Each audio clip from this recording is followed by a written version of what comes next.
ட்ரம்போட கைக்குலியாக செயல்படுகிறாரா விஜய்? இந்த கேள்வியை எதற்காக நான் முன்வைக்கிறேன்னா, தமிழக சட்டமன்ற பேரவையில் இன்னைக்கு ஒரு தீர்மானத்தை நிறைவேற்றுறாங்க. மத்திய அரசாங்கம் கொண்டு வரக்கூடிய FCRA எனக்கூடிய திட்டத்திற்கு எதிராக.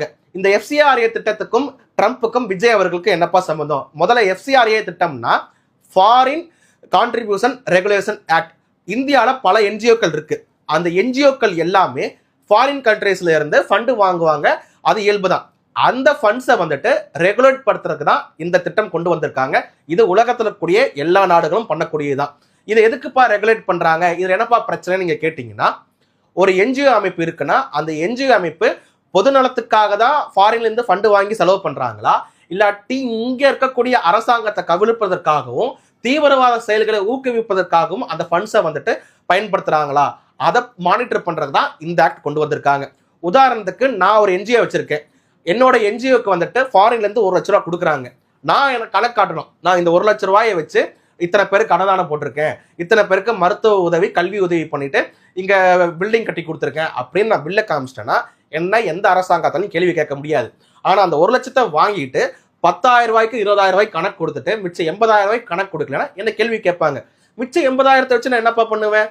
இங்க இருக்கக்கூடிய அரசாங்கத்துக்கு எதிராக பேசுவதற்கு ஆன்டி எலமெண்ட்ஸுக்கு வந்துட்டு நான் ஃபண்ட்ஸை கொடுத்து அவங்கள போராட்டத்தை ஏற்படுத்துவேன். இங்க வன்முறையை தூண்டுறதுக்கு அந்த ஃபண்ட்ஸை நான் பயன்படுத்துவேன். அதை மானிட்டர் பண்ணுவதற்காக இந்த ஃபண்ட்.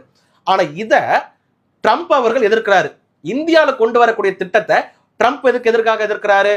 ஏன்னா இந்தியாவை சுற்றி இருக்கக்கூடிய எல்லா நாடுகளும் வளர்ச்சி அடையாம கலவரத்தினால இருக்குது. ஆனா இந்தியா வளர்ச்சி பாதையில் போயிட்டு இருக்கு. இந்தியாவும் அமெரிக்காவும் நட்பு நாடு தானே நீங்க சொன்னாலும் அமெரிக்காவுக்கு மேல இந்தியா வளர்ந்துடக்கூடாதுன்னு ட்ரம்போட எண்ணம் இருக்கு. இந்தியாவுக்கு வந்து அமெரிக்காவோட வளர்வதற்கு வாய்ப்பு இப்ப அதிகமா இருக்கிறத அதை தடுத்து நிறுத்தணும் தான் ட்ரம்ப் முயற்சி பண்றாரு.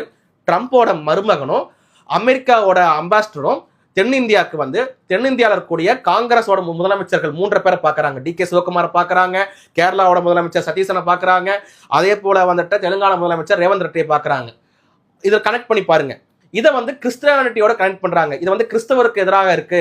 ஏன்னா இந்தியாவில் வந்து NGOs அதிகமா வச்சிருக்கிறது கிறிஸ்தவ மதம் தான். கிறிஸ்தவ மதத்தோட ப்ராப்பர்ட்டில எடுக்க பாக்குறாங்க அப்படின்ற மாதிரி மத அரசியல் பண்ணி தான் இன்னைக்கு சட்டப்பேரவையில தீர்மானம் நிறைவேற்றிருக்காங்க. கிறிஸ்தவம்ன்ற வார்த்தையை பலமுறை பயன்படுத்தி இருப்பாங்க. ஒரு சின்ன கணக்கு சொல்றேன். இந்தியாலேயே அதிகப்படியான NGO வச்சிருக்கிறது கிறிஸ்தவ அமைப்பு கேட்டா இருக்கு. 2வது இந்துக்கள் அமைப்பு, 3வது பௌத்த அமைப்பு, 4வது இஸ்லாமிய அமைப்பு. எல்லா அமைப்புக்குமே இந்த ரூல் தான். ஏன் வீத லீடர்ஸ் ஃபவுண்டேஷன் இருக்குல்ல, இது ஒரு NGO தான். எந்த NGO ஆக இருந்தாலும் இந்த சட்டத்துக்கு உட்பட்டு தான் நடைமுறைப்படுத்தணும்.